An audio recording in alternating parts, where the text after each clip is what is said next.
Hey everyone, so this is just some dry work to go along with this month's dry work ideas. So first thing on the left, you'll see me face flexing laterally at a standstill to the left and then to the right. Now the right I'm holding longer because he didn't quite give that last inch. So I'll hold it until he does. I might say easy or here, and then he did. Then I'm going to work on head down vertically, and I'm looking for him to give nicely. Then I'm going to ask him to side pass at this point, making sure he's respecting my neck rein and my leg cue. Usually for side passing, your leg might be a little bit more by the back cinch as you use your neck rein. Now, if you notice, he side passed pretty even the other direction. This direction, he gets a tick slower with his back fin. But once he gives me one or two good steps, I'll pet him. Now what I'm going to do is, before I do the 3-circle drill for lateral, counter, and vertical, I'm going to ask him to do some bend and flex work. Now, mind you, I've already worked on the rail, doing nose in, nose out, and head down at a walk and a trot. But now to do it for a circle, what I'm doing is using both feet for impulsion. You definitely want to get a gas pedal, even if at a walk or a jog. Get a gas pedal before you ask for the flexion. And then having split reins on and having my hands 2 feet apart on the reins, I can bring my hand way out to the side and really get his nose. But this is also getting him to bend in the rib cage.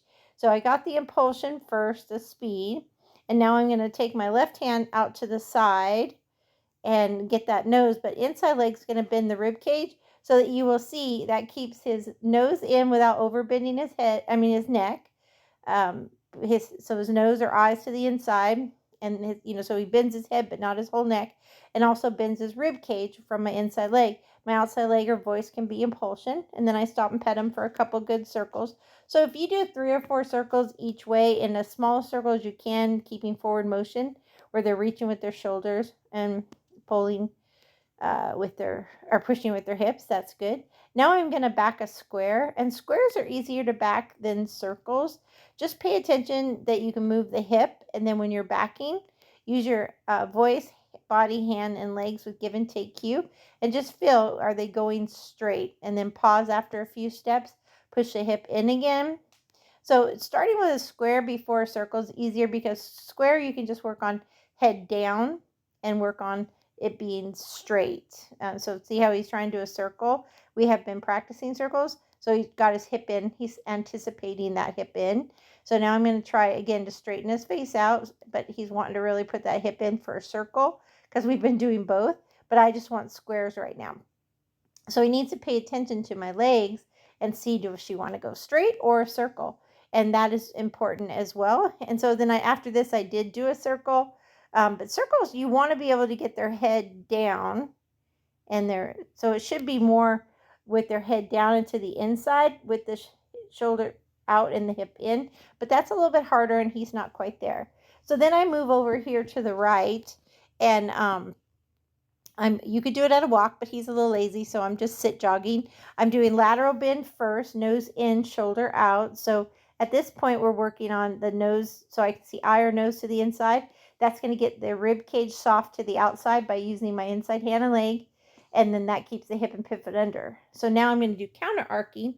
Then the weight goes in the inside stirrup. I'm using outside hand and leg, so nose is out, shoulders in, and what that does is you'd never want to go around a barrel with the nose out, shoulder in, but it's great softening exercise. And then I slow to a walk and work on vertical, head down, and that's a little too much there, but just even when the nose is even with the eyes, so that is about where you'd want to get them to, about just maybe that's a tick behind. So about right there where they're straight headed. And then if you can do that for like 5 seconds and then let them out, it doesn't have to be the full circle, but at least, try to start with 1 second, 1 inch, and then build on to that. And that would be a great goal. So again, these are just some ideas for you to do with your dry work. So, and your drills. I do think getting that lateral bend is important. As I mentioned right here, when you get the nose in and the shoulder and ribs out, that's the way you want to feel going around a barrel, because then the pivot foot's up underneath them and it's a nice forward motion. And then here we're just walking a counter arc. So again, using outside hand and leg, so the nose is out and the shoulders in, which puts the hip out, which we never want to go around a barrel like that with the nose out and the hip out. and the shoulder in, but it's a wonderful supplementing exercise, and that's why we do it. So all of these things are really helpful. And then I believe I stop them here and then just side pass them again, same as I did on the other side. Or maybe I think I did a side pass. So I think I already did side pass for the other side. So, and then after that, what did I do? Let's see. Oh, I did a 360. So now at the 360, watch his left foot cross over on that full spin. And for 360s, it's direct rein, neck rein, and outside leg. So to go to the right, left leg. Now I'm going to go to the left. So it's direct. I elevate, sit back, elevate, direct rein, neck rein, and then right leg to go left. And the left leg crosses over the right. So anyways, that was just a few more things you can do for dry work this month.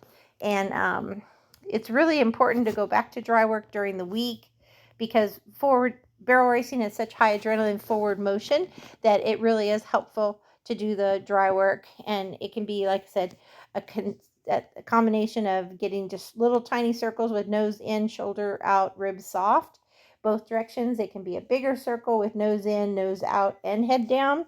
It can also be backing squares, side passing, just all the things, 360s, all the things that get your horse paying attention to. I hope that's helpful. Thank you.